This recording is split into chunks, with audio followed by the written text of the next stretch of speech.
Okay, should I press continue there? No, it is obstructing my slides. Yes, sir.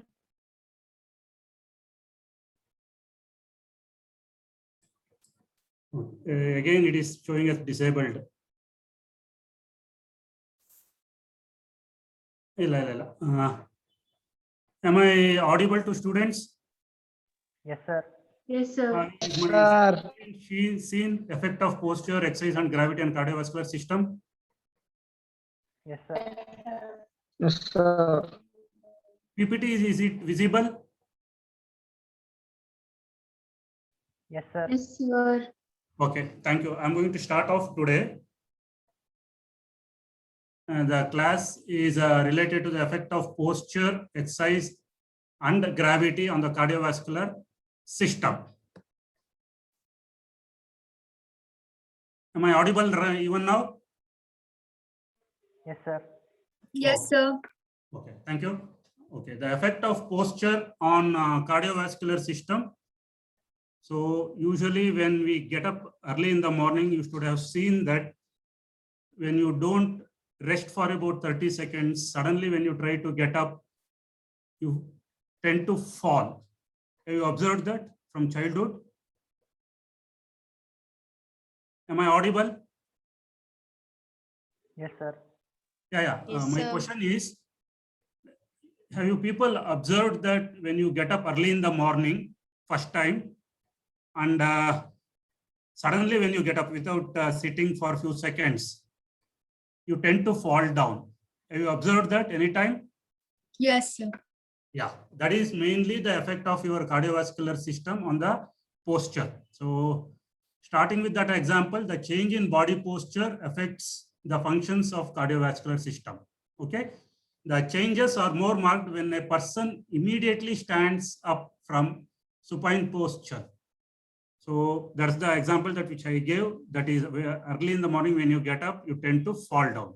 So what are the causes for it? The cardiovascular changes are different on immediate standing and on prolonged standing. So there are two differences when a person stands immediately and when a person stands for prolonged time. So on immediate standing, the effect. So when a person assumes an erect posture, the blood suddenly pools into the lower parts of the body due to the effect of gravity. That's about 200 to 500 ml of blood is immediately pulled by the veins, like into the lower limb, into the legs. So which actually results in decreased cardiac output. So how this happens is the venous return to the heart is decreased because there is a pooling of blood for about few seconds in the lower limb, and the blood that is pulled into the right atrium is decreased. So indirectly affecting the cardiac output. Means to say like the cardiac output is decreased. So this is the cause for immediate fall in blood pressure on standing. So the mean arterial pressure in the feet in the standing posture is between 180 to 200 millimeters of mercury. So which is usually about 120 millimeters, raises about 60 to 80 millimeters of mercury, resulting in 180 to 200 millimeters, that's only in the lower limb. So at the head end, it is like in the head, which is supposed to be about 120, falls down to about 60 to 80 millimeters of mercury. So the venous pressure at the feet level increases. That's about from 40 to 45 to about 85 to 90 millimeters of mercury. And at the head level, which is supposed to be about 30 to 40 millimeters of mercury, is reduced to 0 millimeters of mercury. So what happens within first 10 seconds is the person tends to fall down. So what you get to see this immediate compensatory mechanisms is about after 10 seconds. So there is a vasoconstriction which happens throughout the body. It is like all the blood vessels, including the arteries and veins, more specifically, constricts. So the venous pulling into the right atrium increases. And also there is an increase in heart rate, which we call it as a tachycardia, and finally resulting in increased cardiac output. So these compensatory mechanisms are triggered by a fall in blood pressure, and these are usually mediated by baroreceptor reflex. These are usually mediated by baroreceptor reflex. Can anybody tell me where these baroreceptor reflexes are present? Arch of aorta. Very good. Yeah, it is arch of aorta. It is like at the bifurcation where the carotid artery starts from the arch of aorta. Okay, this is the main mechanism when a person stands from supine position. So baroreceptor reflex is the first mechanism or compensatory mechanism which plays a role, like trying to bring back the blood pressure to normal. Okay, the decreased pressure in the carotid and aortic sinus decreases the rate of discharge from baroreceptors, which in turn decreases stimulation of nucleus tractus solitarius. So this in turn decreases vagal activity and increases sympathetic activity, which results in restoration of blood pressure. Mean to say, like, there is an increased blood pressure, mean to say, like systolic blood pressure in the lower foot, and decreased blood pressure from the level of the heart and above. So this is what we call as a compensatory mechanism, which plays a role importantly by the baroreceptors, which are present in the carotid arteries.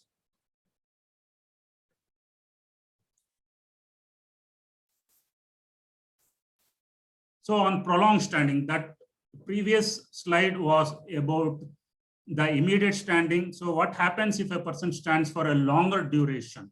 So the individual does not move, which is usually seen as a younger child when you people are made to stand for your physical training exercise, what you people used to call it as PT exercises, either on Saturdays or in case if you have participated in National Cadet, what we call as NCCs, where you are made to stand for a longer time. So that is the time where this mechanism plays a role. I mean, it's like the individual does not move, stand still for more. So at that time, more than 500 ml of blood is pulled in the veins of the lower extremities. It's like on a prolonged standing, instead of about 250 to 300 ml, there is more, almost the double, that is about 500 ml of blood is pulled in the veins of the lower extremities. So this in turn increases the capillary hydrostatic pressure in the lower limbs. So the fluid from the intravascular compartment moves into the interstitial tissue spaces and accumulates there. So as a result of which venous return to the heart is significantly decreased. So this in turn decreases the stroke volume by about 40%, therefore indirectly affecting your cardiac output. It is like it is grossly reduced, which also decreases the cerebral blood flow. So when on prolonged standing, more specifically in bright sunlight, you might see some of your friends or colleagues falling down at that time, and for some seconds or for few minutes, they might be unconscious. And fainting is a hemostatic mechanism to restore venous return, cardiac output, and cerebral blood flow in the horizontal position. So fainting in turn actually helps the blood supply to the brain. It is like the moment the person falls down into the horizontal position, it is like onto the ground horizontally, the amount of blood that moves into the cerebral or the brain through the cerebral arteries increases and the subject regains consciousness. This is a mechanism which is involved when a person stands for a longer duration. So the compensatory mechanisms which are involved in this are the baroreceptor reflex also plays a role here. Means like it restores blood pressure to normal, and the activation of sympathetic fibers leads to release of catecholamines from the adrenal medulla, which increases the heart rate, which also increases the cardiac output, and in turn increasing the blood pressure. And here one more mechanism also play a role, that what we call it as a renin-angiotensin-aldosterone axis is also activated, which causes angiotensin 2. And as you people know, the angiotensin 2 is a very powerful vasoconstrictor. It's like it constricts all the blood vessels throughout the body. And so in turn, this increases the blood pressure. So aldosterone increases reabsorption of sodium and water from the kidney and tries to maintain the blood volume and pressure. But if the subject continues to stand for a much longer period, the compensatory mechanisms may fail and subject may develop features of hypotension. I mean, it is like decreased blood pressure features are seen. So the tests done to check the effects of posture on cardiovascular system is like it reflects the integrity of the autonomic nervous system. The compensatory mechanisms depend upon intactness of the reflex activities, especially the baroreceptor reflex. So the heart rate and blood pressure response to standing are among the important tests for checking the autonomic nervous system. It is like the integrity of the autonomic nervous system. The postural hypotension, or it's also called as orthostatic hypotension, occurs in patients with autonomic neuropathy. Like that's one of the severe, what we call it as complications of diabetes or common complication of a syphilis, where sudden standing causes a significant fall in blood pressure, resulting in fainting of that particular subject. So coming to this, like there's an experiment which you people will be doing in what we call as a human experiments when we do the human experiments. So like where the blood pressure is recorded immediately from supine posture to standing, and you get 3 different recordings. So how do you do this? Practically, it's a little bit difficult in the practical hall to do unless we have got what we call it as a tilting table. Tilting table is one where, in case if you are able to recollect as a small child, like you people used to play seesaw. You remember that? On either side, you people sit and there is a hinge in the center. The same way the bed or the cot is prepared where the hinges are in the center and the head end and foot end can be moved freely. So how is it done? It is like the belts are placed on the chest, on the abdomen, on the leg. And the BP apparatus is placed next to the subject and the blood pressure is recorded in supine posture. So suddenly the tilting table is tilted, and if you are able to record by automated blood pressure instruments, you get to see that within first 10 to 15 seconds, you get to see that the blood pressure, means more specifically the systolic blood pressure, falls by about 40 to 60 millimeters. And next 10 to 15 seconds, that is from about 15 to 30 seconds, in case you are able to recollect, baroreceptor comes into play, where this baroreceptor picks up the fall in blood pressure and tries to rectify. And within 30 to 40 seconds, the blood pressure is restored back to normal. So this is one specific test that which you will be doing during your human experiments when you come back to the college. So this is one human experiment. And now coming to the second part is like effect of exercise on cardiovascular system.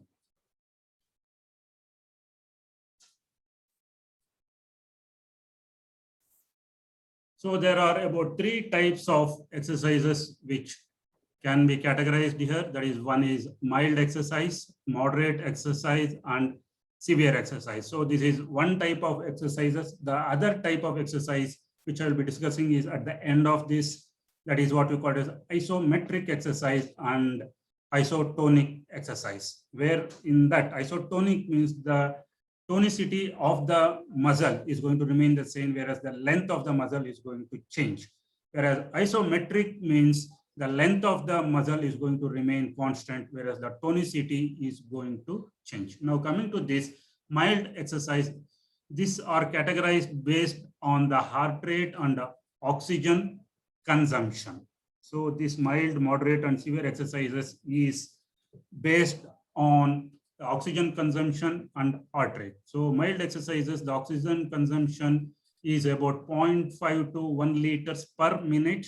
It say like there is a rise in heart rate about 25%. For example, if the basal heart rate is about 80, the heart rate will increase to about 100 per minute. That's the example. So that changes, but thing is like 25% is going to remain constant. Whereas the moderate exercise, the oxygen consumption increases to about 1 to 2 liters per minute, whereas the rise in heart rate can reaches maximum of about 50%.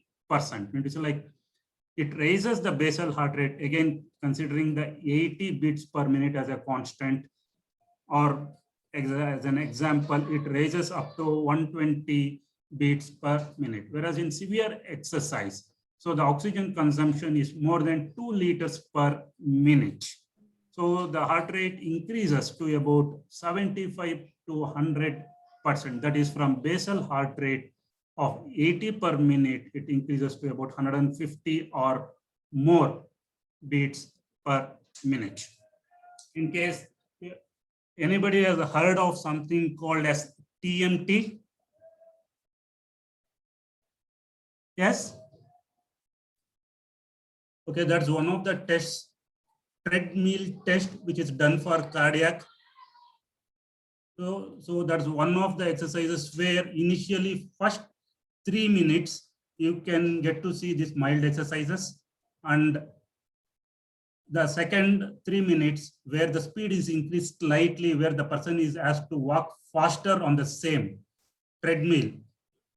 Most probably you people, or as a student, you must have seen this in gymnastics. I mean, to say like where people go to do that cycling and other kind of things. So they walk on a belt. At least you remember that. People walking on the belt of the foot. Okay, that's one thing. And the severe exercise is last 3 or 4 minutes where the speed increases. So it is calculated based on what you call it as METs. So that you will be learning when we speak about that. So effect of acute exercises. So cardiac output is increased. This main increase of cardiac output is due to the increased heart rate and stroke volume. In case if you are able to recollect the cardiac output definition or the formula, you can remember that it is stroke volume into the heart rate. This is first changes that which you get to see in acute exercises. So tachycardia, that is increased heart rate, that is of more than 100, is called as a tachycardia. And increased stroke volume occurs mainly due to the increased activity in the noradrenergic sympathetic nerves to the heart. And sympathetic activity increases by psychic stimuli and stimulation of receptors in the muscles, joints, and tendons. So here the nervous control of the muscle blood flow. In addition to the local tissue regulatory mechanism, the skeletal muscle are provided with sympathetic vasoconstrictor nerves and some specific species of animals, that is sympathetic vasodilator nerves. So the sympathetic vasoconstrictor nerves, that is sympathetic vasoconstrictor nerve fibers, secrete what we call it as norepinephrine, and when maximally stimulated can decrease blood flow through the resting muscles to perhaps 1/2 to 1/3 normal. This represents poor vasoconstriction in comparison with that caused by sympathetic nerves in some other areas of the body, in which the blood flow can almost completely blocked. So yet even this degree of vasoconstriction is of physiologic importance in circulatory shock and during other periods of stress, when it is desirable to reduce blood flow through many muscles of the body so that it can be directed towards the heart and other vital organs like brain, kidneys, and lungs. So in addition to norepinephrine secretion at the sympathetic vasoconstrictor nerve endings, the medullae of the 2 adrenal glands also secrete large amounts of norepinephrine plus even more epinephrine into the circulating blood during strenuous exercise, so that the circulating norepinephrine acts on the muscle vessels to cause a vasoconstrictor effect similar to that caused by direct sympathetic nerve stimulation. The epinephrine, however, often has a slight vasodilator effect because epinephrine excites more of the beta receptors of vessels, which are vasodilator receptors, in contrast to alpha vasoconstrictor receptors exciting mainly the norepinephrine. So inhibition of vagal tone also plays a contribution role to the tachycardia. I mean to say like that it increases the heart rate. Stroke volume increases mainly due to the increased myocardial contractility by sympathetic stimulation and also due to increased venous return. Venous return increases due to the sympathetic vasoconstriction and also increased skeletal muscle pump activity. So vascular changes, which just now I told, can be summarized as muscle blood flow increases to a great extent. This happens even before the start of exercise. The initial increase in blood flow is due to the neural mechanisms, and continued blood flow is due to the local mechanism. So there are two mechanisms involved. One is like the neural mechanism. Before you start running, your body is being prepared, more specifically the legs, so that increased blood supply is there to the legs and you can start running. For example, in case if you have traveled in buses, more specifically the BMTC buses, and you are about 10 or 15 feet away from the bus stand, and you see the bus is almost starting, and like you have this instinct that you are going to miss the bus, you start running so that you can get into the bus. So this thinking that you are going to miss the bus and you start running, so the blood is already supplied to the lower limb. So that's what we call it as initial increase in blood flow is due to the neural mechanisms. The neural mechanism is activation of the sympathetic vasodilator system. The local mechanisms are nothing but the accumulation of metabolites and rise in temperature in activity of the skeletal muscles. So vasodilatation opens up many closed capillaries. So the cutaneous circulation, the next topic, like it is during the exercise, the body temperature increases, so that in turn the cutaneous blood vessels dilate to eliminate excess heat from the body. That's mainly due to the hypothalamic temperature regulating centers overriding the cardiovascular centers. So the circulatory adjustments, what happens during the exercises are, there are three major effects which happen. So there are, one is the mass discharge of the sympathetic nervous system throughout the body with consequent stimulatory effect on the circulation. Number two, increase in arterial pressure. And number three, increase in cardiac output. All these three happens mainly for the circulatory system to supply tremendous blood flow required for the skeletal muscle as well as the cardiac muscle. Playing a role here will be the coronary arteries.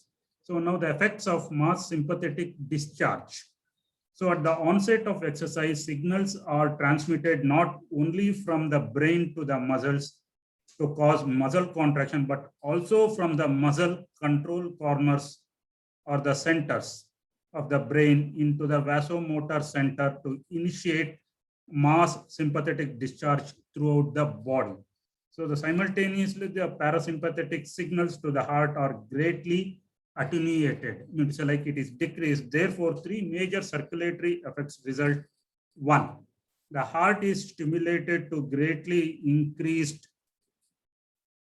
heart rate and increased pumping strength as a result of the sympathetic drive to the heart and release of heart from normal parasympathetic inhibition. It is like you heard of something called as a vagal tone, which has a control over the SA node. Normal SA node beats to about 140 to 160 beats per minute, in case if you are able to recollect the search class individually when it is left. So that is controlled by what we call as a vagal inhibition. So that is parasympathetic inhibition. Second, most of the arterioles of the peripheral circulation are strongly contracted except the arterioles in the active muscles, which are strongly vasodilated by the local vasodilator effects in the muscles themselves. Thus, the heart is stimulated to supply the increased blood flow required by the muscles, while at the same time blood flow through most non-muscular areas of the body is temporarily reduced, thereby temporarily lending their blood supply to the muscles. This effect accounts for as much as 2 liters per minute of extra blood flow to the muscles, which is exceedingly important when one thinks of a person running for his life. Even a fractional increase in running speed can make the difference between the life and death. So the two of the peripheral circulatory systems, that is a coronary and the cerebral system, are spared this vasoconstrictor effect because both these circulatory areas have poor vasoconstrictor innervation. Fortunately so, because both the heart and the brain are as essential to exercise as are the skeletal muscles. Number 3, the muscle walls of the veins and other capacitative areas of the circulation are contracted powerfully, which greatly increase the mean systemic filling pressure.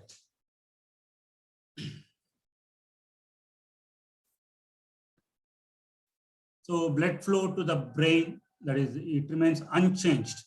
It causes sympathetic stimulation. Summarizing, stimulation has no effect on brain arterioles. Local control mechanisms maintain constant cerebral blood flow. Blood flow to the gastrointestinal tract, kidneys, and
Hi, ma'am.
Okay, ಮಾಡಿದ್ದೇನೆ ಇವಾಗ. Hello. Am I audible, students? Yes, sir. Okay, sorry for the interruption for about 5 minutes. I'll be continuing. Thank you for the patience. I think I was somewhere. The systolic pressure increases due to increase in cardiac output. So the diastolic pressure increases in mild exercise. I think I have completed this slide. So, but in moderate to severe exercises, the diastolic pressure is going to remain normal or also falls due to vasodilatation in exercising muscles.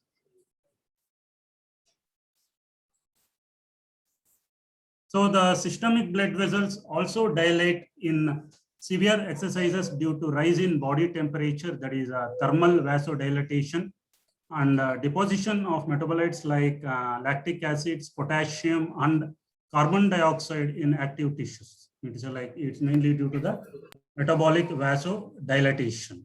So therefore, in spite of increased sympathetic activity, diastolic blood pressure falls by about 2 to 4 millimeters in severe exercise. So again, this experiment also we will be doing in human experiments. That's about the second experiment related to the blood pressure. So the CVS changes during exercise, I mean to say like the role of the central nervous system centers, that is also called as a field of Forel, which induces the appropriate cardiac and vascular changes at the onset of exercise or even in anticipation of exercise. So I mean to say, like, as I've already given the example of like you see a bus, like you have got a feeling that you're going to miss. That is nothing but the anticipation of an exercise. I mean to say, like you are about to run for about few meters. So next, coming to the cardiovascular effects are then reinforced by afferent inputs to the medullary cardiovascular centers. That is from chemoreceptors in exercising muscles, as well as from the local mechanisms that cause vasodilatation in active muscles. Number 3, the baroreceptor reflex further modulates this cardiovascular responses. So as I have told, this is the second type of exercises. First, we have discussed about mild, moderate, and severe exercises. Now, this is related to the length and tonicity of exercise. So first one is isotonic exercise, meaning to say like here that tone, iso means same, tonicity of the muscle is going to remain constant, whereas the length is going to change. Like example in running, long jump, and other kind of exercises. So heart rate increases proportionately with the severity of exercise here. The cardiac output is also increased markedly due to increase in heart rate and stroke volume. Systolic pressure increases. Diastolic pressure increases in mild exercise, whereas it does not change or decreases in moderate to severe exercises. So blood flow to the exercising muscle increases. In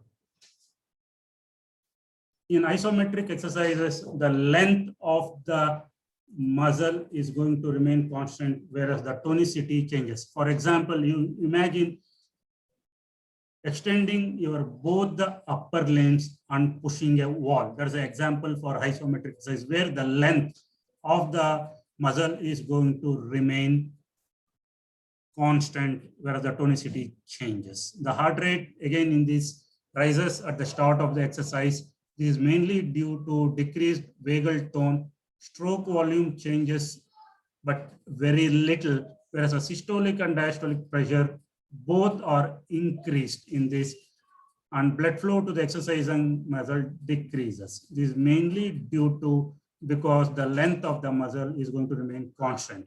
Summarizing, the cardiovascular response is different here because the exercising muscle are tonically contracted during the exercise. The peripheral resistance increases, which increases the diastolic pressure significantly. Meaning to say, in the isometric exercise, the systolic blood pressure is going to remain constant, whereas the diastolic blood pressure is going to decrease. Sorry, I think I missed that slide. related to the gravity. So I think in case if you are able to recollect a scientist or one of our colleagues coming from DRDO, that is Lieutenant Colonel, any of you are able to recollect that related to the aviation medicine? Sir spoke about something called as gravity there. Any of you people or students able to recollect that? Yes or no?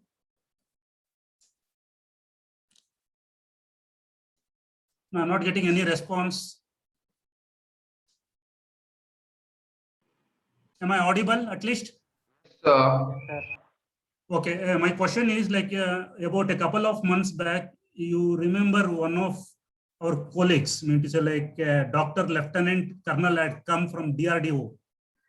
He spoke about what you call it as a gravity or aviation medicine. Anybody is able to recollect that? Not even one. He spoke about something called as gravity. Yes, sir. Yeah, okay, fine. At least one of you are able to recollect at least that Lieutenant Colonel coming and visiting. Okay, I'll be speaking about, or to be more precise, I'll be revising what that sir has already told. So that is nothing but the effects of accelerative forces on the body, that is in aviation or space physiology. So that is, there is something called as rapid changes in velocity and direction of motion in aeroplanes or what we call as aircrafts and spacecraft. There are several types of accelerative forces which often affect the body during flight. At the beginning of the flight, what we call as a simple linear acceleration occurs, and at the end of the flight, what we call it as de-acceleration happens. And every time the vehicle turns around, there is something called a centrifugal acceleration which happens. So are you able to recollect that? Or in case if you have traveled in an aeroplane, you will observe that your ears will be filled in case if you are not chewing something or if you are not used to when the plane takes off. Those who have traveled in aeroplane for shorter distance or longer durations, you must have experienced this at least initially when the plane takes off, right? Okay. The measurement of accelerative force, it is represented by what we call it as G. Okay, when a human is simply sitting in his chair, the force with which he is pressing against the seat results from what we call as the pull of gravity and is equal to his weight. The intensity of this force is said to be plus 1 G. I mean to say, like if person is pushed against the seat of back of the seat, okay, because it is equal to the pull of gravity. If the force with which the presses against the seat becomes 5 times its normal weight during pull out from a die, the force acting on the seat is what we call as plus 5 G.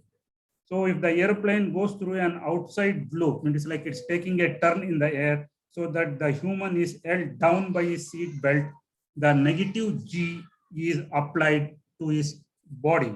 You to say like he falls forward and the weight of the body falls onto the seat belt. Okay, the force with which he is thrown against belt is equal to the weight of his body.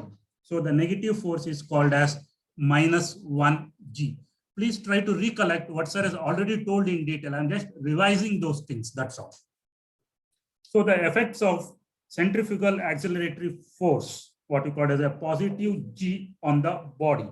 So the effect, what is going to happen, I'm going to speak only specifically related to the circulatory system. The most important effect of centrifugal acceleration is on the circulatory system because blood is mobile and can be translocated by centrifugal forces.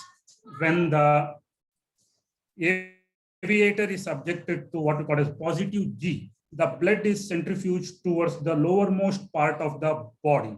Thus, if the centrifugal accelerative force is minus 5 G and the person is in immobilized, School bigat at second. ಅದಕ್ಕೆ ಹೋಗು ಅಂದ್ರೆ ನಾನು ಹೋಗಲ್ಲ, ನಂಗೆ corona ಬರುತ್ತೆ ಅಂತ ಹೋರಾಡ್ತಾವ.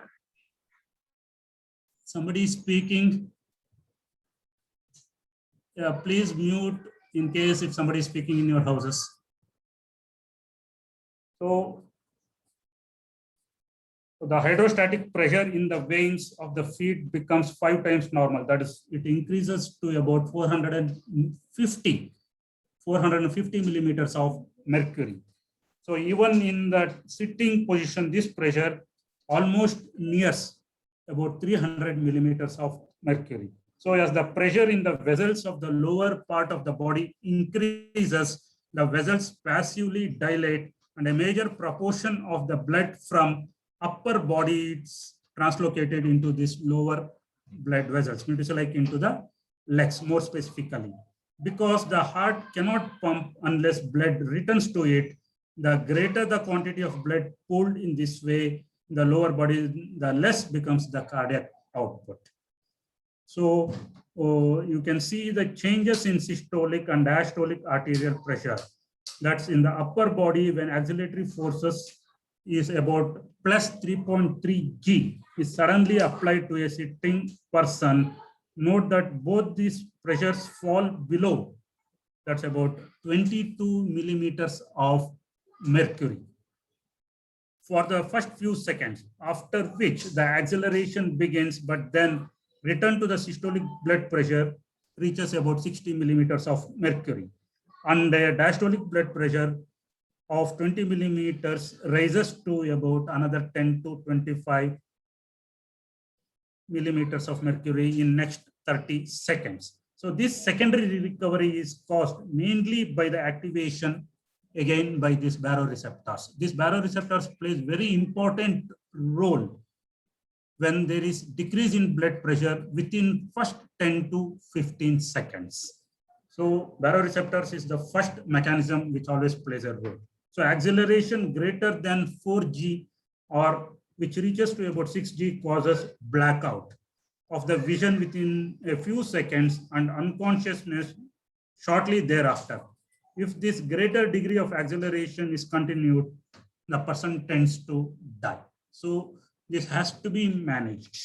So the next, coming to the effects on the vertebra, extremely high acceleratory forces for even a fraction of a second can fracture the vertebra. Please try to understand, it doesn't take about few seconds. It is fraction of a second also, like it causes fracture of vertebra. The degree of positive acceleration that the average person can withstand in sitting position, therefore for the vertebral fractures to occur is about 20 G. So anything which reaches 20 G or crossing 20 G in a fraction of a second causes fracture of a vertebra. Negative G, the effects of negative G on the body are less dramatic acutely, but possibly more damaging. You say like positive G can be reversed back, whereas negative G effect is slow, but if it happens, it is always permanent. It is what we call as irreversible. Minus G effects, whether on a circulatory system or on the vertebra, is permanent. It's like it is irreversible, whereas plus G is temporary. More damaging permanently than the effects of positive G. An aviator can usually go through outside loops up to a negative acceleration forces of -4 to -5G without causing permanent damage, but can still cause intense momentary hyperemia of the head. It is like increased temperature in the head, occasionally causing what we call as psychotic disturbances lasting for about 15 to 20 minutes.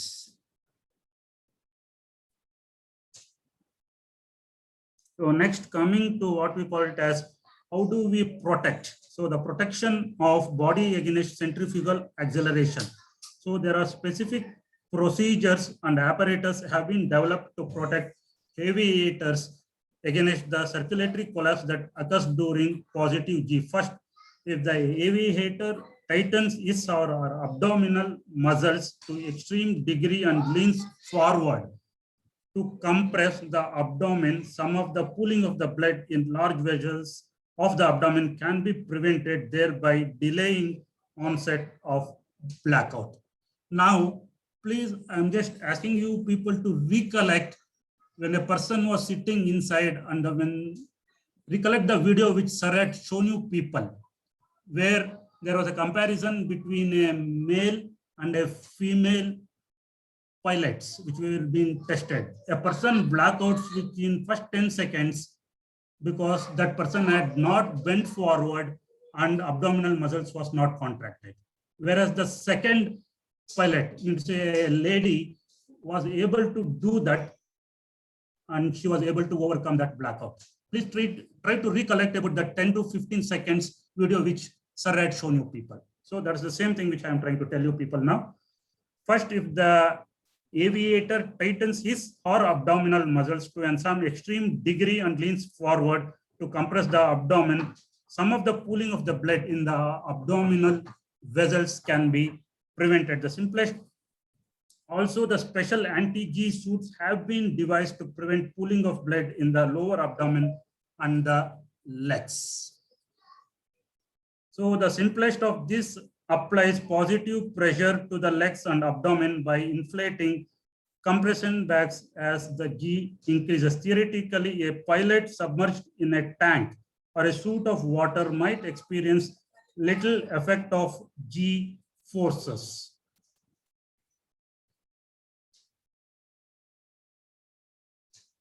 However, the presence of air in the lungs still allows displacement of the heart and lung tissues and the diaphragm into a seriously abdominal positions despite submersion in water. Therefore, even if this procedure were used, the limit of safety is almost certainly would be less than 10 G.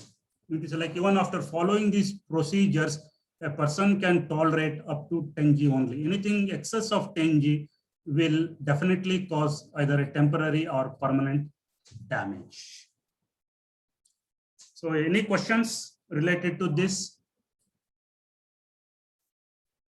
So please try to understand today's topic, that is the first two topics which I spoke about, what we call it as related to the effect of posture on blood pressure and the effect of exercise on blood pressure. You will be conducting for you and demonstrating these effects, what has been explained right now, to when we do it in experiments. Any questions? Okay, thank you for patience listening and thank you. Thank you, sir. Thank you. Thank you, sir. Thank you. Thank you, sir. Thank you.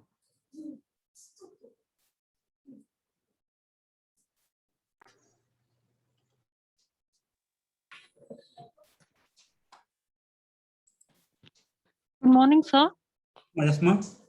Sir, if you're done with the class, I'll announce the attendance, sir. If you're done with the class, I'll announce the attendance, sir. No, I'm not able to hear you properly, ma'am. The absentees list I'll announce, sir. Yeah, sure, ma'am. Yeah. I will roll- write down just a minute. No, sir, I'll send you the Excel for that one. You know, you need not write down. Okay, should I log out of this or should I press something called a stop share here? No, nothing, sir. Nothing, sir. I should just switch it off. Yeah, you can just switch it off. Once I finish the attendance and you're done with the class, you can log out, sir. Okay. Like, should I take the attendance right now? No, sir. I'll tell you we have taken the attendance. I'll tell Okay. you the list of the absentees. The list will be sent to you later, sir. Okay, ma'am. Yeah. Thank you. The absentees for today's class are roll number 13, 42, 45, 52, 68, 93, 96, 104, 111, and 115, sir. And Should I write down or will you sending this? no, I'll send you the list. And Okay, roll ma'am. number 30, 30. 30. He also will be marked absent because his video was on, but he was not present, sir. Okay, ma'am. Even now, he is not present in the video. Okay. Even after messaging him many times, he is not come to the video. Only the Okay, video ma'am. is on. Okay. That is all. So even he'll be marked absent, sir. Okay, ma'am. Okay, sir. Thank you. Okay, thank you, ma'am. Thank you, sir.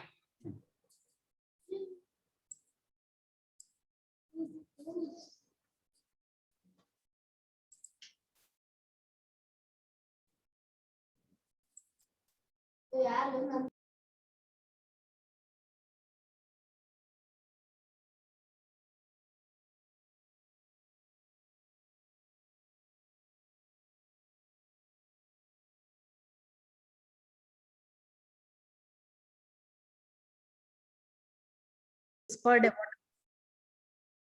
Hello? Any questions?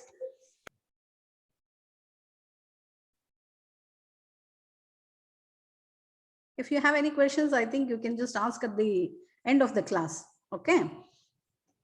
So here about 10% of the glucose molecule, whatever it is, we are consuming it per day or entering into this pathway. Here, the most important organs which use this pathway is where the 30% of the glucose entering into the pathway in case of your liver and the RBCs. Okay, in the liver and the RBC, they metabolize 30% of your glucose by this pathway. What is the importance of this pathway? Why you have to know about this HMP pathway? Because the major purpose of this pathway is generation of your NADPH. Till now, in the carbohydrate metabolism, you have not heard of this NADPH. Till now, we were talking about only NADH or NAD+. Yes or no? But this NADPH, you people have already come across in your fatty acid metabolism. Yes or no? Synthesis, formation of your fatty acid synthesis, you require NADPH. For your synthesis of the cholesterol, you require NADPH. But in case of your carbohydrate metabolism, till now, nowhere we have come across about this NADPH. The main purpose of this HMP shunt pathway is to generate this important molecule called as NADPH. And also your pentose phosphates. What are these pentoses? It is nothing but your ribose. So this ribose, this pentose phosphate is very important for your nucleotide formation, your purines and your pyrimidines. Okay. So the main purpose of this, whenever they ask you what is the main purpose, why is this happening? The main purpose of this HMP shunt pathway is the generation of NADPH. You have to remember, it is NADPH, it is not NAD. And pentose phosphate. This is the significance why it has to happen. I think there is some problem.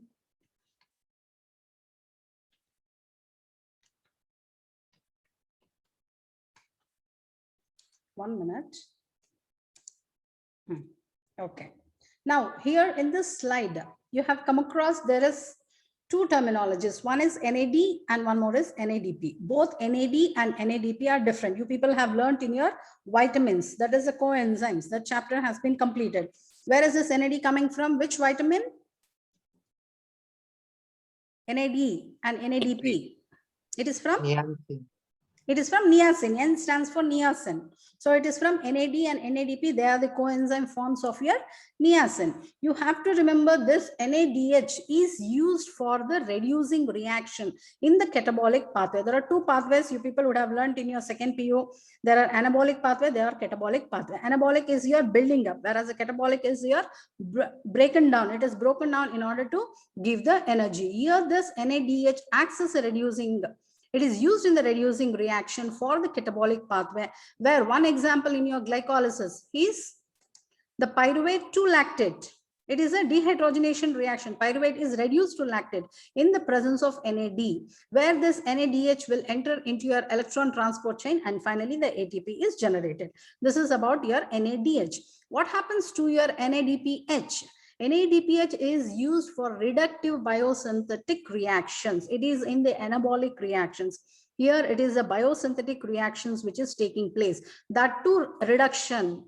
Okay, it is acting as, it is used for the reductive biosynthetic reaction. For example, it could be your de novo synthesis of the fatty acid, or it could be synthesis of your cholesterol, where synthesis of the cholesterol, it is HMG-CoA reductase. What is the HMG-CoA reductase doing? What is the reaction catalyzed by it? Cholesterol has been done. No. No, ma'am.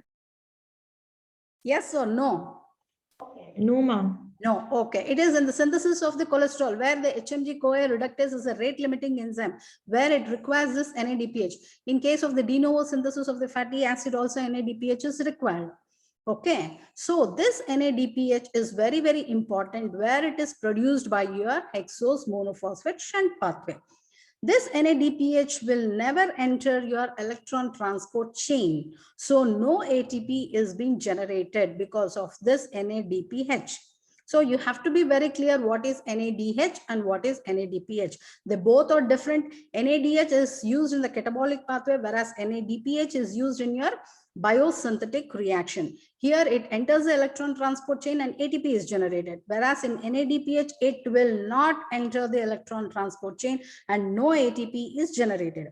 What is the difference between these two? It has an additional phosphate group, NADP. The name itself tells there is a phosphate group which has been attached. And these two coenzymes are very specific for the enzyme. And you cannot just, whenever you are writing the pathways, you cannot write instead of NADH, NADPH, instead of NADPH, NADH. No, you can never interchange this coenzymes because they are very specific for the particular enzyme and they are not interchangeable. Okay, this is the difference between the two. So now coming to the actual HMP shunt pathway. So you have to remember there are two phases. One is the oxidative phase and the other is non-oxidative phase, or it is also called as a reductive phase, or it is called as a recycling phase. But the first phase, the first 3 steps of your HMP pathway is called as oxidative phase. Okay. So whenever you think of HMP pathway, you have to remember 2 things. One is the oxidative phase and another is non-oxidative phase. During the oxidative phase, what are all the steps? It is step 1, 2, and 3, where the glucose 6-phosphate, where is this glucose 6-phosphate coming from? Glycolysis. So glucose to glucose 6-phosphate in the presence of the enzyme glucokinase, or it can be hexokinase. So this glucose 6-phosphate, now it has been shunted from the glycolysis to your HMP pathway. That's why it is called as a shunt pathway. So this glucose 6-phosphate is oxidized to, here in this picture, you can just see glucose 6-phosphate is oxidized to 6-phosphogluconolactone in the presence of the enzyme glucose 6-phosphate dehydrogenase. This is very, very important enzyme because it is a rate limiting enzyme, G6PD. In short, they usually call it as G6PD. This has a clinical significance also, G6PD deficiency. This is a rate limiting step. So glucose 6-phosphate is oxidized to 6-phosphogluconolactone in the presence of the enzyme G6PD, where it requires a cofactor, that is a magnesium. And important thing, what you have to remember here is NADP is reduced to NADPH. So here, one molecule of NADPH has been synthesized in the first step of the oxidative phase in the HMP pathway. So there is a liberation of the NADPH. This is your first step of the oxidative phase. And the second step is 6-phosphogluconolactone is hydrolyzed to 6-phosphogluconic acid. This all steps you have to remember. Whenever they tell you to write about the HMP pathway, you have to write step 1, step 2. In the step 2, it is a hydrolysis which is taking place. 6-phosphogluconolactone is hydrolyzed to 6-phosphogluconic acid in the presence of the enzyme hydrolase. And the third step is your 6-phosphogluconic acid is converted, or it is oxidized to ribulose 5-phosphate.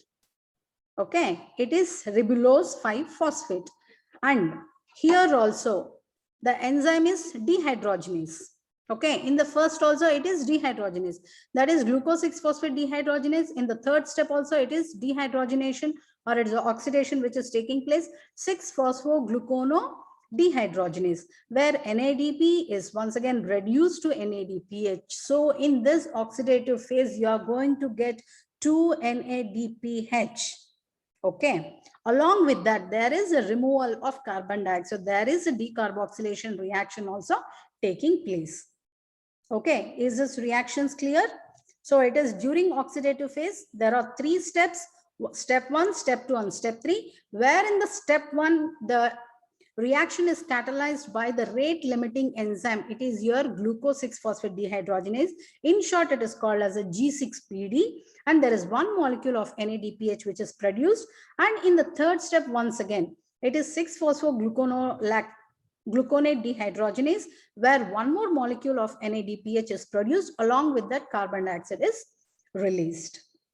Okay, so what is the end product of your oxidative phase? It is your ribulose 5-phosphate. Is it okay? So oxidative phase, this you have to remember, you are going to get 2 molecules of NADPH with 1 molecule of pentose phosphate with the liberation of 1 molecule of carbon dioxide.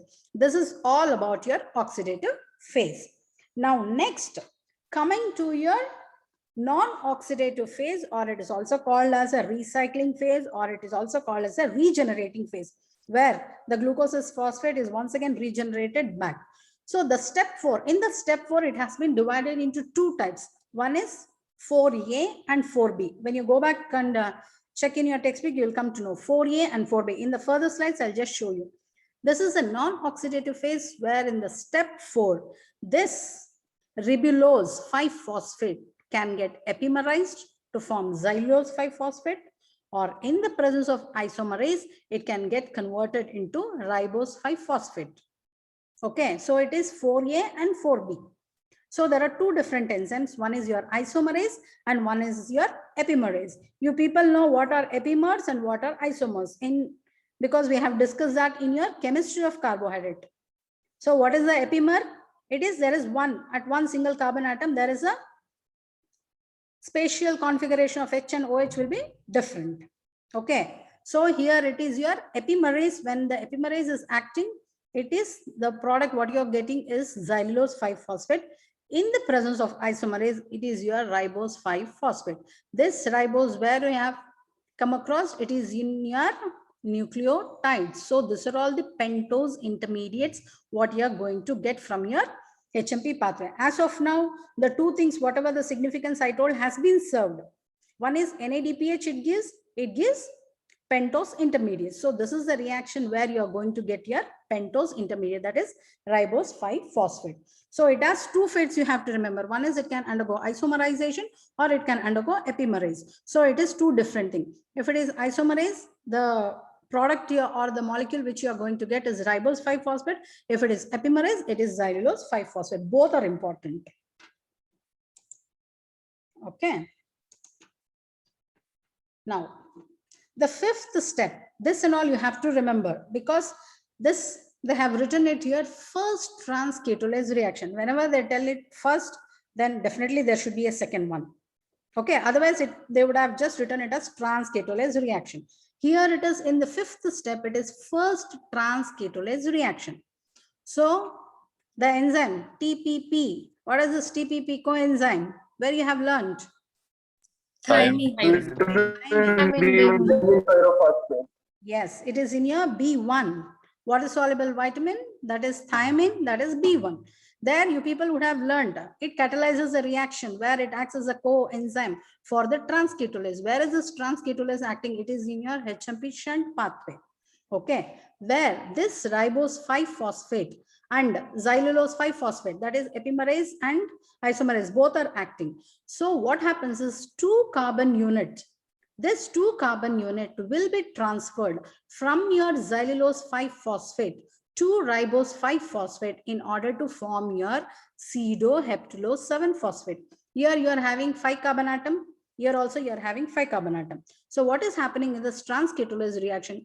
2 carbon units has been transferred from the xylulose 5-phosphate to your ribose 5-phosphate in order to give pseudoheptulase, where it is a 7 carbon containing compound, pseudoheptulose 7-phosphate. And you're going to get glycerolate 3-phosphate. What is the enzyme? Here it is a trans-ketolase. It is a ketone group which has been transferred. Okay, it is a ketone group, C double bond O. It is a ketone group which has been transferred from xylulose to the ribose. So the enzyme is your trans-ketolase. This transketolase require a coenzyme which is very, very important, thymine pyrophosphate. If at all, if the B1 is deficient, what happens? This transketolase reaction will never occur.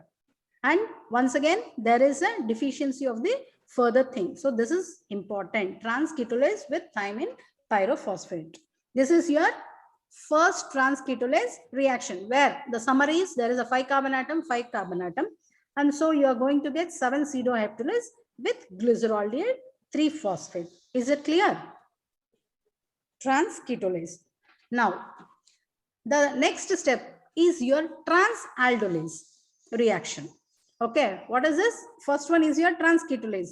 Next one is your transaldolase, where you are going to transfer, where the reaction, how is it taking place? There is a transfer of 3 carbon atom from your heptulose to glycerolidate 3-phosphate in order to form your fructose 6-phosphate. Okay, fructose 6-phosphate. So the summary is here, there is a 7 carbon atom, there is a 3 carbon atom. 7 is your pseudoheptulose, 3 is your glycerolidate 3-phosphate. There is a transfer of this 3 carbon atom from 7 to 3 carbon atom. So you are going to get 6 carbon atom with 4 carbon atom. What is that 6 carbon atom? It is your fructose 6-phosphate. What is this 4 carbon atom? What is the product you are going to get? It is your erythrose 4-phosphate. Okay. So here, what you are going to get? It is your fructose 6-phosphate. This fructose 6-phosphate, once again, it can enter into your glycolysis pathway. And the step 7 is your second transketolase reaction. So you have to remember, there is first transketolase reaction, there is second transketolase reaction. In the second transketolase reaction, once again, it is your 2 carbon unit only is transferred from your xylulose phosphate to erythrose 4-phosphate in order to form fructose 6-phosphate and glycerolidate 3-phosphate. So I told there is 2 branching which is taking place. One is epimerase and one is isomerase. So xylulose you are going to get, you are going to get ribose. So in the further slide, I'll just show. As of now, you have to just remember first transketolase reaction. Next one is your transaldolase, and the other next one is second transketolase reaction. And finally, what you are going to get is generation of glucose 6-phosphate. So 2 molecules of glycerolidate 3-phosphate formed in the step 7. In the step 7 are condensed to form fructose 6-phosphate and then converted to glucose 6-phosphate. Okay. The main purpose is in the oxidative phase itself, it has been given NADPH, and in the isomerization reaction, it has given the ribose 5-phosphate, and it has served its purpose. After that, what is the end point you are going to get? It is your fructose 6-phosphate, where the fructose 6-phosphate can also enter your glycolysis, glycerolidate 3-phosphate can enter your glycolysis, or your glucose 6-phosphate, once again, it can enter into your glycolysis and it gets recycled. Okay. Little bit complicated it is. Next slide, you will just here it is the summary. I'll just repeat the slide afterwards. Okay, this is the final pathway what you have to write. Okay, here G6PD dehydrogenase, I told oxidative phase, and this is your oxidative phase. Here one more step which I have been missed in the previous slide, because this is not so important. This one, 1, 2, and 3. Okay. Step 1, step 2, and step 3. This all 3 things comes under your oxidative phase, whereas your step 4. Okay. In the step here, they have just divided this 2. Okay. In the previous slide, what I have told, they have combined decarboxylation and also this NADPH production. Both is happening in one reaction. Okay. I'll just show that slide once again. See. Here, I showed 6-phosphogluconic acid is being converted to ribulose 5-phosphate, where decarboxylation also is happening, NADPH is also happening over here. But in the main thing, they have just divided. Only thing is, if you can remember that one, it's more than enough. So till here, it is oxidative pathway, and next comes your non-oxidative pathway, where it has 2 fates I told. One is isomerase and another one is epimerase. So when it undergoes isomerization, it gives rise to ribose 5-phosphate. When it is epimerized, it is xylulose 5-phosphate. This is the first trans-ketolase reaction which is taking place, where you are going to get pseudoeptulase and glycerolate 3-phosphate. In case of the trans-aldolase, you are going to get fructose 6-phosphate and erythrose 4-phosphate. And this is your second trans-ketolase reaction, where this xylulose and erythrose combines together to form fructose 6-phosphate and glycerolate 3-phosphate. So the end product, what you're going to get all is your fructose 6-phosphate, glycerolate 3-phosphate, where all these things will be entering, get converted into glucose 6-phosphate by the reversal of your glycolysis. Okay, and finally the glucose is generated. Okay, 2 pathways you have to remember. So whatever you have told here is, suppose if 6 molecules of glucose enters the HMP pathway, what happens? You are going to get 5 glucose are regenerated. There is 6 carbon dioxide which has been eliminated, and there is 12 NADPH which is produced, and 1 glucose is completely oxidized. Okay. How? Here it is 6 glucose. Here 6 NADPH, here also 6 NADPH. So here it is 12 NADPH. Here it is 6 carbon dioxide which has been eliminated. And how many glucose has been formed? It is your 5 glucose. From the 5 glucose 6-phosphate, and 1 glucose is completely oxidized. This is your complete HMP shunt pathway. Okay. This is all about your HMP shunt pathway. Is it clear? Okay. The same thing, the summary of the shunt pathway here they have given. Suppose 6 molecules of glucose, that is 6 into 6, 36 carbon. If it enters into the pathway, 1 glucose molecule will be oxidized completely. Okay, there are 6 molecules of carbon dioxide and 12 NADPH is produced, and the remaining 6 molecules of the 5 carbon pentose, or 6 into 5, 30 carbon, are interchanged in such a way that 5 molecules of glucose are regenerated. So this is your complete pathway of your HMP shunt. Okay, now how is it regulated? Whichever pathway is there, it has to get regulated. As I already told in the first step only, it is GPD, or otherwise it is called as a G6PD. G6PD is a rate limiting step, and it is regulated by the level of NADPH. If the NADPH level is high in the cell, is it required for this HMP shunt to take place? No. No, ma'am. So this NADPH interns will inhibit the enzyme glucose 6-phosphate dehydrogenase, or it is called as a GPD. It is a rate limiting step. So the oxidative phase is therefore controlled by the level of your NADP, and non-oxidative phase is controlled by the requirement of the pentoses. Okay, here one hormone insulin will induce G6PD and therefore will increase the overall pathway.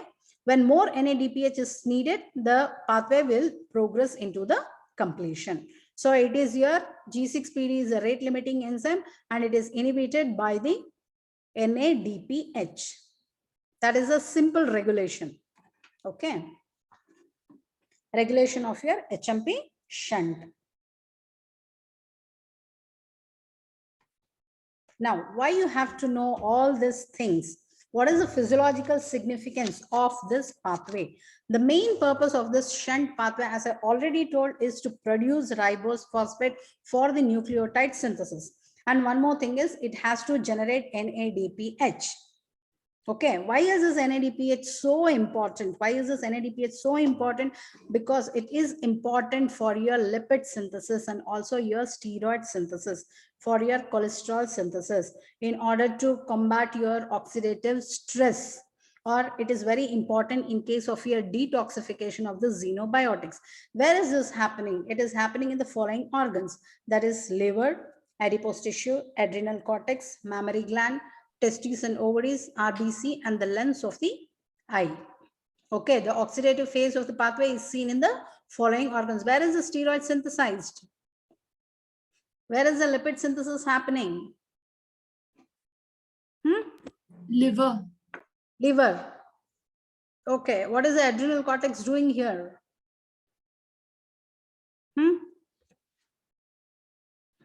So this you have to remember the oxidative phase of the pathway. These are all the following organs where it is happening. Why is it happening only in this specific tissues? That I'll just tell you in the next slide. Okay, why they have told lens of the eye is very important, NADPH. Why RBC NADPH is important, why mammary gland, why it is adrenal cortex, why they have specifically told that oxidative phase is occurring in this pathway, because the NADPH is required for all these organs, whereas the non-oxidative phase is present in almost all the tissue, because so synthesis of the ribose is possible in all the type of the tissue. So each and every organ is very, very important here with respect to your NADPH.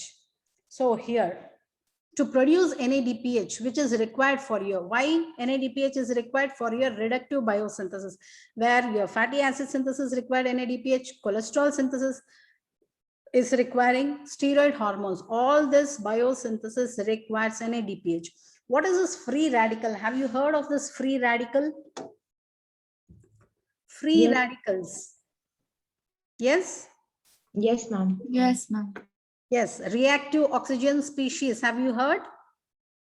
Yes, ma'am. In the physiology classes, I would have told about the free radicals. I would have told about the reactive oxygen species, where if the free radical has not been eliminated properly, what does it causes? It finally leads to the cellular damage. This NADPH is very, very important for scavenging your free radicals.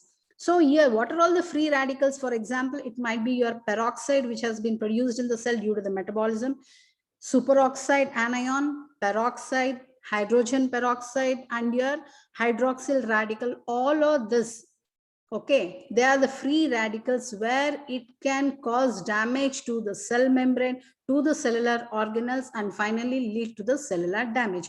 In order to scavenge all this free radical, in order to reduce this oxidative stress which is caused by your reactive oxygen species, this NADPH is very important. This NADPH, how does it going to happen? Have you heard of glutathione? Yes, ma'am. What is glutathione? It is a biologically important peptide. Yes or no? It is a tripeptide where it is made up of how many amino Three. acids?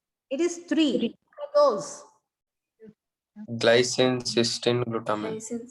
Glycine, cysteine, and glutamine. So it is gamma glutamine cysteine glycine. That is what is the entire name. So it is a tripeptide. It is a glutathione is very, very important. This glutathione has to be in a reduced state in order to combat your oxidative stress.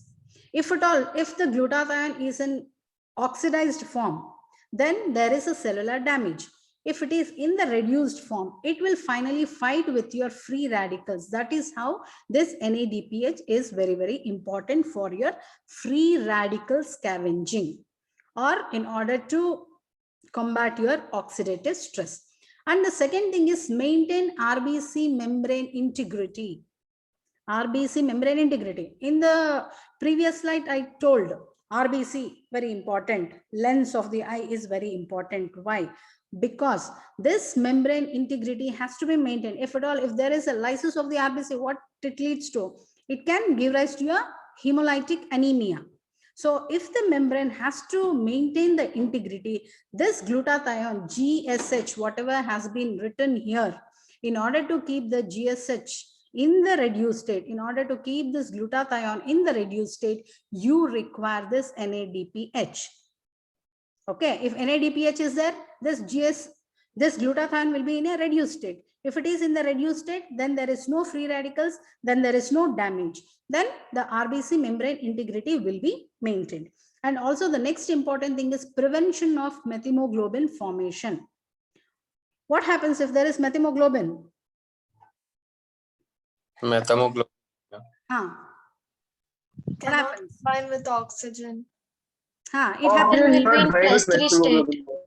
Yes, it has more affinity for the oxygen. Cyanomethemoglobin, methemoglobin. So in order to prevent the hemoglobin to get converted into methemoglobin, this NADPH is required. Okay, so prevention of methemoglobin formation.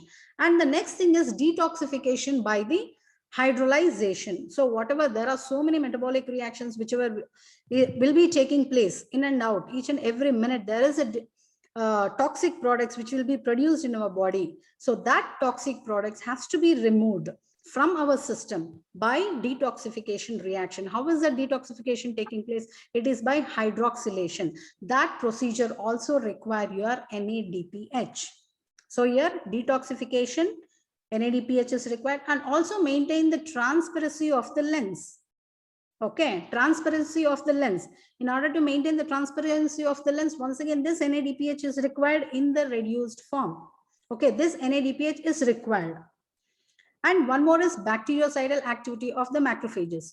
So this bactericidal activity of the macrophages is by your radicals which has been produced. So these are all the functions of your NADPH. And this is the significance why this HMP shunt pathway has to occur in order to provide this NAD.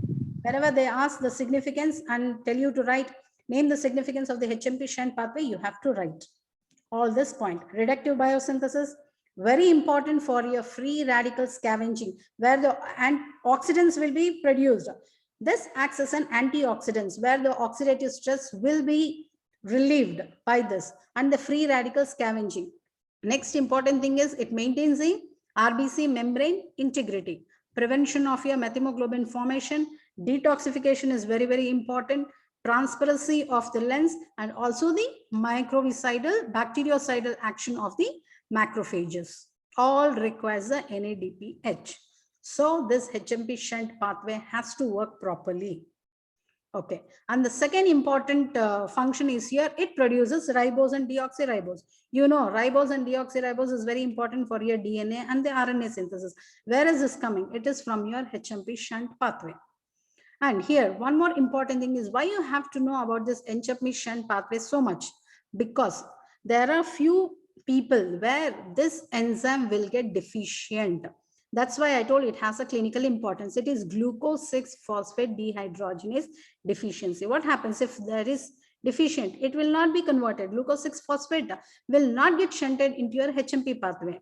If it is not shunted, there is no NADPH, there is no what? Your pentosis. That is one clinical importance, glucose 6-phosphate dehydrogenase deficiency. And the second one is your drug-induced hemolytic anemia. Okay, drug-induced hemolytic anemia. And third one is methemoglobinemia. Why drug-induced hemolytic anemia? Because few of the people, when they are exposed to few drugs, for example, it might be your sulfur drugs, or it might be your certain antibiotics, or it might be your anti-malarials. If at all, if the patients with glucose 6-phosphate dehydrogenase deficiency, if they are given anti-malarial drugs, what happens is there is deficiency, and finally there is a triggering of the hemolytic anemia because of this deficiency. And the similar way, there is a drug induced. These are all the drugs can induce hemolytic anemia. It can give rise to methemoglobinemia and also your thiamine deficiency, because this thiamine is very important for your transketolase reaction. That is first transketolase, second transketolase. Both are TPP dependent. So even your thiamine deficiency can also give rise to your there might be a problem in your shunt pathway. Okay, this is all about your clinical significance. This is what I told, scavenging, the free radical scavenging enzyme. It is your glutathione. This is your free radicals.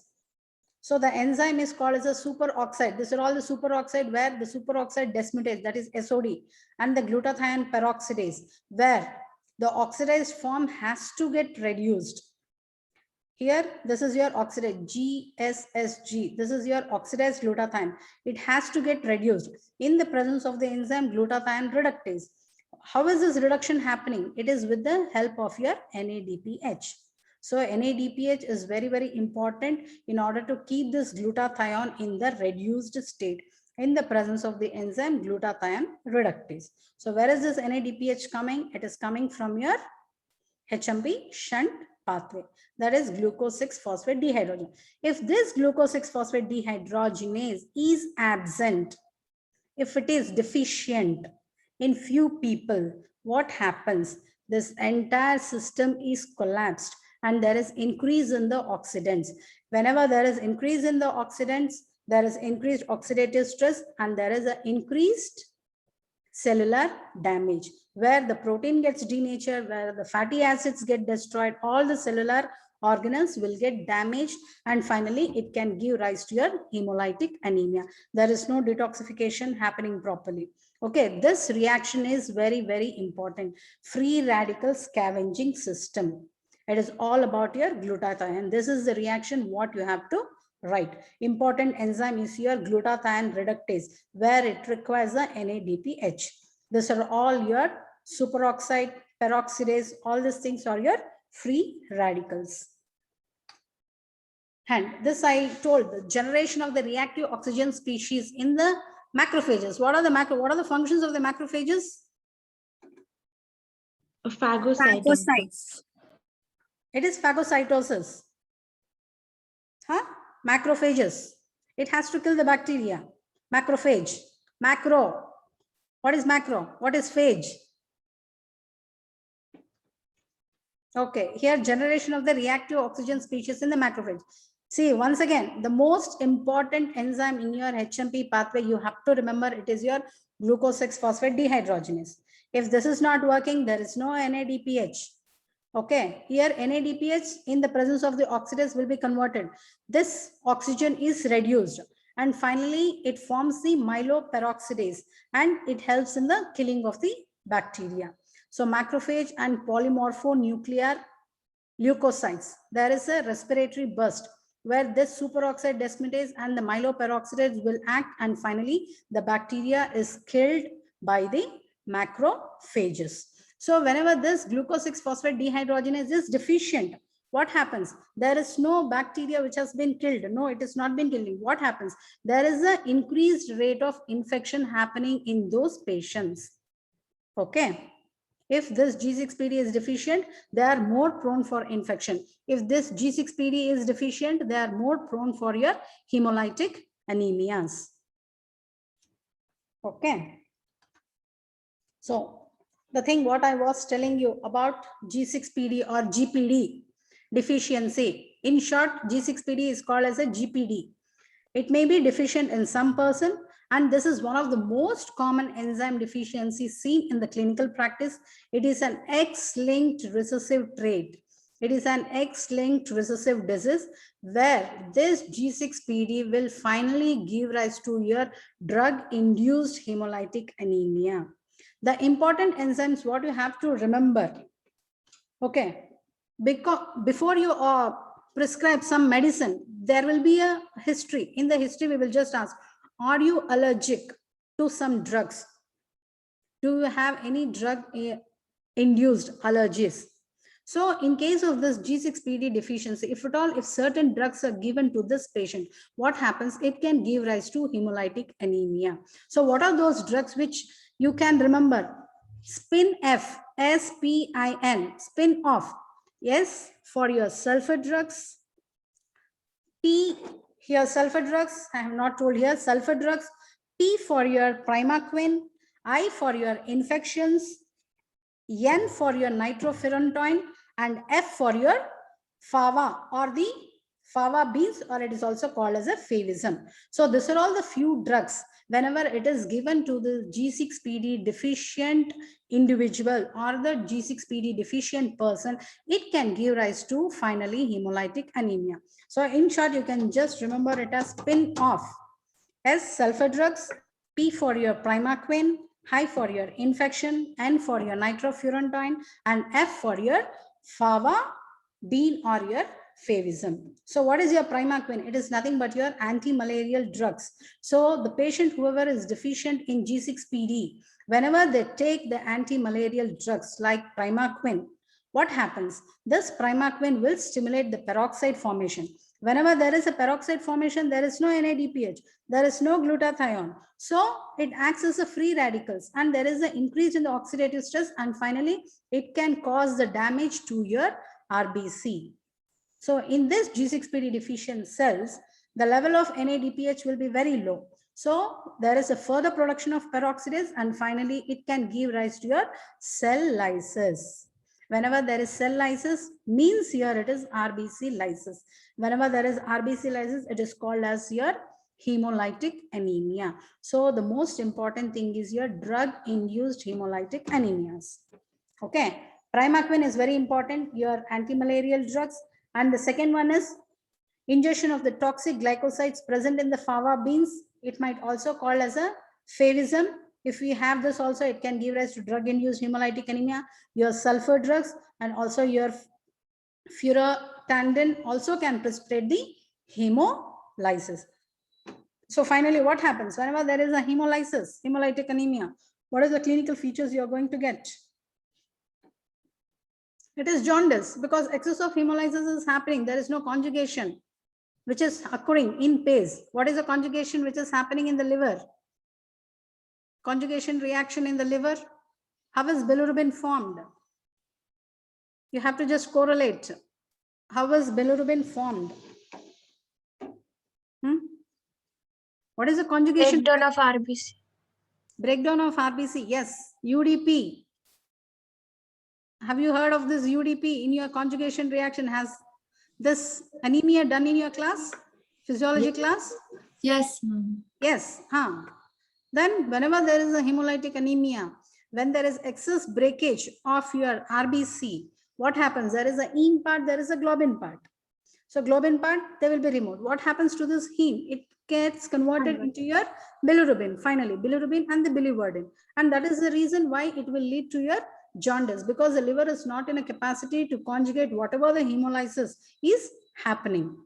So it will lead to the jaundice and severe anemia. And one more important thing in this G6PD deficiency, what you have to remember is Heinz body, H-E-I-N-Z, Heinz bodies. Heinz bodies is nothing but what happens, the hemoglobin, whichever has been present, it gets denatured. And this denatured hemoglobin, it is an abnormality which has been formed within the RBC. If at all, if you take a RBC, in that there will be a small pink colored dots. Whenever you see in a peripheral smear, how is the RBC looking? It is discoid, it is round, light pink. Yes, in that there will be a small dots. What are all those small dots? It is your Heinz bodies. Heinz body is nothing but your denatured hemoglobin. Whenever the RBC is malformed, or if it is not structurally proper, what happens? The spleen will come into action. Whenever the blood flows into the spleen, the splenic macrophages, they will just bite, or they just want to get rid of this infected cells, or the structurally abnormal cells. So what does the splenic macrophages do? They will just bite that. And finally, you are going to get the bite cells. So it will not be round. There will be some bite. Have you seen the Apple phone? What is the symbol for this Apple phone? There will be just curve. Similar to that, even your RBC, there will be a biting by the splenic macrophages. So you are going to get bite cells and also the Heinz body in your G6PD deficient cells. So it is, there will be a profound hemolysis and there will be anemia, there will be jaundice. So this can be your MCQ question, this can be your Viva question, it can be your 3 marks question, it can be a case scenario also. Okay. So, and one more important thing, what you have to remember is, if at all, if the patient is deficient with this G6PD, they will be resistant to the malaria, which is infected by one class, that is Plasmodium falciparum. Okay, that is a malaria. There are different species of malaria. In that, one species is your falciparum malaria, where the person, whoever is deficient in this G6PD, they will be somehow resistant to the malaria. Why? Because that malarial parasite require the glutathione for its survival. That is the reason. Okay. So this is all about your clinical significance of the shunt pathway. Shall I stop till now? Okay. Till now we have finished. What do you mean by what are all the different names of the HMP shunt? Okay, where is it taking place? What are all the different organs? What is the intermediates which is important? That is NADPH and also your pentosis and two different two phases. One is your oxidative phase and another is your non-oxidative phase. What are all the significance and what are all the functions of your HMP shunt pathway? Is it clear till now? I can just go to the further slide, but I just don't want to confuse you people. I think it's time up 12:20. So the next class, we will just move to the other thing. So now can you just tell me the answers fast?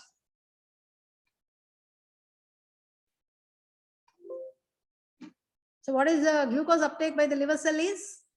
Insulin independent. Insulin independent. Insulin independent. Here glucose 6-phosphatase is absent or deficient in? 1 GHz. Yes. McArdle's disease is due to the deficiency of? Muscle Muscle phosphorylase. Debranching enzyme is absent in? Forest Yes. Cori cycle transfers? Lactate from muscles to liver. Liver to the muscle. Yes. Glycogenin is? protein primer for protein glycogen synthesis. protein primer for Yes, glucose. yes. Following is an enzyme required for the glycolysis? Pyruvate kinase. Pyruvate kinase. Okay. Glycogen is converted to glucose 1-phosphate by which enzyme? Phosphorylase. Phosphorylase. Which one of the following is a rate limiting enzyme of gluconeogenesis? Kinase. Gluconeogenesis. Pyruvate Pyruvate carboxylase. Pyruvate carboxylase. Whereas phosphofructokinase doesn't come in gluconeogenesis, it is only in glycolysis. Okay. Then tissue from lactic acid from glucose. What is the phenomenon called? Anaerobic glycolysis. Anaerobic glycolysis. Okay. That's all is the question. Okay. I'll just leave the meeting. Good afternoon, ma'am. Yes. Ma'am, attendance for this class, the absentees are roll number 4, 45, 52, 68, 76, 94, 96, 111, 109, 122, and 137, ma'am. Oh, it is more than 10 members. Yes, ma'am. Yeah. Okay. Okay, then. Thank you. Yeah, I'll send you the list, ma'am. Thank you, ma'am. Thank you. Yeah. I just leave the meeting. Thank you, mom. Okay. Thank you, ma'am. Bye-bye. Thank you, ma'am.